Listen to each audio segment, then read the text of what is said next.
महाविकास आघाडीत सांगली लोकसभा मतदारसंघाचा तिढा सुटलाय.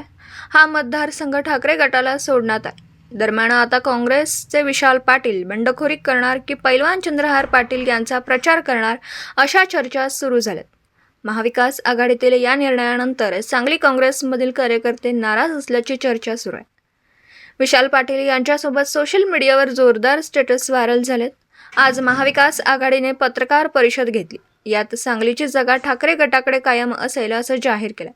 यानंतर सोशल मीडियावर सांगली लोकसभेबाबत पोस्ट व्हायरल झाल्यात. या पोस्टमध्ये आमचं काय चुकलं, आता लढायचं जनतेच्या कोर्टात असं म्हटलं. सांगलीत विशाल पाटील यांचे कार्यकर्ते आक्रमक झाल्याचं पाहायला मिळतं. ठाकरे गटाकडून पैलवान चंद्रहार पाटील यांच्या उमेदवारीची घोषणा झाल्यानंतर विशाल पाटील नाराज होते.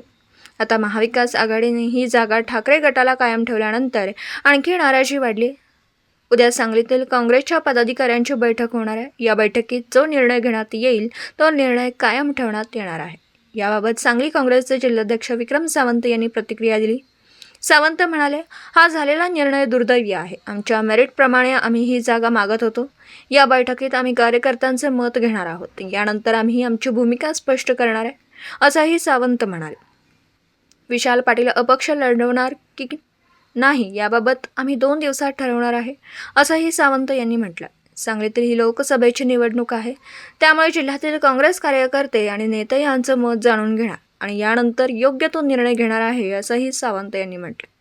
आज सकाळी महाविकास आघाडीची पत्रकार परिषद झाल्यानंतर सांगली काँग्रेसच्या कार्यालयासमोर शुकशुकाट आहे.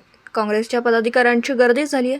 विशाल पाटील यांच्या कार्यकर्त्यांनी सोशल मीडियावर पोस्ट व्हायरल करत अपक्ष निवडणूक लढवण्याचे संकेत दिले.